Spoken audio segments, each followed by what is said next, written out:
menit dimulai dari sekarang. Mas Ganjar punya pengalaman sebagai gubernur. Saya ingin bertanya, bagaimana pemikiran Bapak untuk mengatasi pengangguran yang masih banyak, terutama lulusan-lulusan sekolah dan sarjana yang belum tertampung.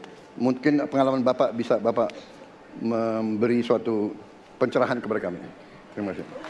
Waktunya masih ada, Bapak ada yang ingin ditambahkan? Baik, cukup. Oke. Selanjutnya kami berikan kesempatan kepada calon presiden nomor urut 3 untuk menjawab selama 2 menit. Waktunya dimulai dari sekarang. Terima kasih Pak Prabowo. Isu ini sangat kontekstual dan saya kira dari pertanyaan masyarakat begitu sulitnya mendapatkan pekerjaan. Ada beberapa poin Pak. Yang pertama adalah membuka ruang investasi yang cukup besar dengan cara memastikan penegakan hukumnya bisa berjalan baik, kepastian hukumnya berjalan dengan baik, transparan, akuntabel, mudah, murah, cepat dalam sebuah layanan. Tanpa itu dilakukan, mereka akan minggat dan mereka akan pergi, tidak mau datang. Yang kedua, ketika mereka datang, sudah masuk berinvestasi katakan, pusat-pusat pertumbuhan sudah diberikan kepada mereka oleh pemerintah dengan fasilitasi kawasan industri umpama, insentif pajak umpama, kemudahan perizinan, ease of doing business umpama, maka ketika kemudian itu sudah berjalan, Pak, yang mesti disiapkan adalah SDM. Ketangguhan SDM untuk menjemput itulah yang kita siapkan. Apa itu? Sekolah vokasi, nggak ada yang lain. Dan kemudian SDM inilah yang kita bisa pastikan bahwa mereka sampai dengan 12 tahun mesti sekolah dan gratis. Inilah yang kemudian bisa kita dorong untuk kemudian mereka bisa naik. Ada juga tindakan afirmasi sekaligus untuk menurunkan kemiskinan adalah setiap satu keluarga miskin kita kasih kesempatan satu anaknya sampai ke perguruan tinggi. Karena itulah yang akan membongkar dan kemudian memberikan ruang pekerjaan yang jauh lebih banyak kepada mereka. Maka peran-peran inilah yang mesti kita dorong. Kawasan industri Kendal sudah bekerja sama dengan 100-an lebih sekolah vokasi.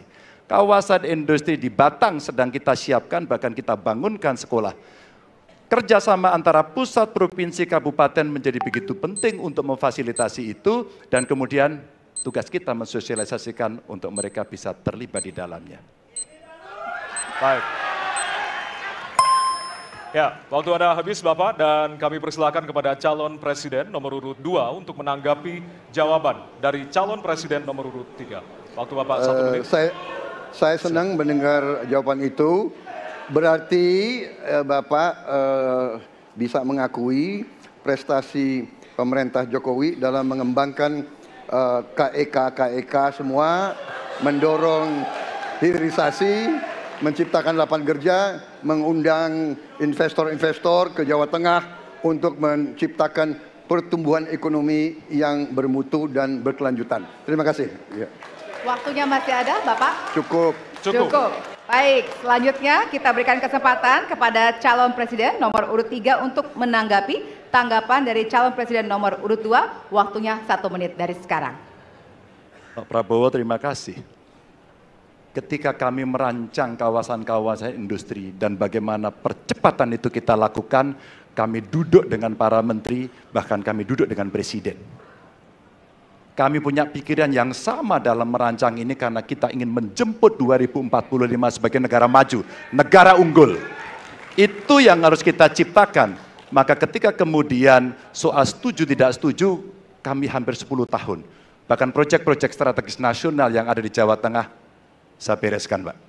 Karena itu bentuk tanggung jawab kami sebagai wakil pemerintah pusat di daerah, dan kami tahu posisi itu agar kita berada dalam satu barisan menjemput keunggulan Indonesia di 2045. Masih ada waktu Bapak? Cukup? Baik. Ya, dan selanjutnya kita akan berikan kesempatan calon presiden nomor urut 3 untuk bertanya kepada calon presiden nomor urut 1. Dan waktu Bapak